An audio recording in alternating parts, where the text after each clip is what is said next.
সাম্প্রতিক সময় আমাদের দেশে ভূমিকম্প ব্যাপকভাবে বাড়ছে। ভূমিকম্প নিয়ে আমাদের মাঝে আতঙ্কের শেষ নেই। সো ভূমিকম্প নিয়ে কিছু কথা, যেটা হচ্ছে যে ভূমিকম্প যখন তাৎক্ষণিকভাবে হয়, আপনি যদি ঘরের ভিতরে থাকেন, সেটা যদি বিল্ডিং হয়, আপনাকে অবশ্যই শক্ত কোনো কিছুর নিচে আশ্রয় নিতে হবে। সেটা টেবিল হতে পারে, আপনার খাটের নিচে হতে পারে, তারপরে কাচের কোনো কিছু যদি থাকে সেটা থেকে একটু দূরে রাখতে হবে নিজেকে, এটা ভেঙে গায়ে পড়ার সম্ভাবনা থাকে। তারপরে আপনার মনে করেন যে যদি কোনো কিছু নাও থাকে, খালি রুম, আপনি দেওয়ালে এমনভাবে ঠেক দিয়ে দাঁড়াতে হবে যেন আপনার দেওয়ালটা যাতে আপনার উপর না পড়ে। সর্বোপরি যখন কাঁপাকাঁপিটা থেমে যাবে, তখন আপনাকে আস্তে করে বাইরে যেতে হবে।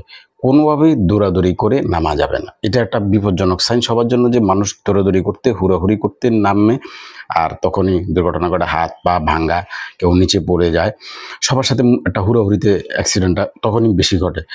আর বিল্ডিং যদি কলাপস করে, সেক্ষেত্রে আপনি কোনো কিছু দিয়ে বাঁচার উপায় নাই। কিন্তু এই যেগুলোর নিচে আশ্রয় নিতে বললাম, ওগুলোর নিচে থাকলে অন্ততপক্ষে কিছুটা সময়, কয়েক ঘন্টা হইলেও কিংবা একদিন, যদি মানুষ যদি না খেয়েও বাঁচার সম্ভাবনা থাকে, যদি আপনি এমন একটা জায়গায় আটকেন যেখানে যথেষ্ট একটু ফাঁকা জায়গা আছে। তো তারপর আপনার সেখানে কিছু জিনিস আপনি ঘরে একটা রেডি করে রাখতে পারেন। একটা ফার্স্ট এইড একটা বক্স রাখতে পারেন, একটা ব্যাগ রাখতে পারেন, যেখানে আপনার প্রয়োজনীয় কিছু শুকনো খাবার, কিংবা আপনার মোবাইলটা, আপনার একটা টর্চ লাইট, একটা বাঁশি, এগুলো রাখতে পারেন সাথে। এগুলো খুবই ইমার্জেন্সি, বিপদে কাজে দিবে। তারপরে মনে করেন যে ভূমিকম্প হলো, এখন আপনি সব কিছু এমনভাবে ঘটছে যে আপনার মাথার সেন্স কাজ করতেছেন, আপনি কি করবেন? বাইরে যাওয়ার দরকার নেই, কথা একটাই, আপনি সুন্দর মতো ঘরের ভিতরে এমন জায়গায় নিজেকে আশ্রয় দিবেন যেটা আপনার মাথাটাকে বাঁচাবে, শরীরটাকে বাঁচাবে। কলাপস করলে, পুরাপুরি কলাপস করলে, একটু কাঁপাকাঁপি করলে কিছুক্ষণ পরে থেমে যাবে, বাট পুরাপুরি যদি ভেঙে যায়, দেওয়াল বলেন, ঘরের ছাদ বলেন, সো এটা অবশ্যই কেয়ারফুল রাখতে হবে। বাইরে যদি যান, বাইরে যেটা ঘটে, ঢাকা শহরে যে অবস্থা, বাইরে গেলে বাঁচার সম্ভাবনা আরও বেশি ক্ষীণ। যে অবস্থা, খোলা জায়গা তো নাই বললেই চলে, একটা বিল্ডিং একটার সাথে লাগানো, সবাই জানেন। সেগুলো পরে কোথায় পড়বে? রাস্তা দিতে পড়বে। বড় রাস্তা ছাড়া ছোট গলিতে দাঁড়ায় লাভ নেই, দাঁড়াইতে হলে বড় রাস্তায়, খোলা মাঠ, এই জায়গায় দাঁড়াতে হবে। সো এই বিষয়টা খেয়াল রাখবেন।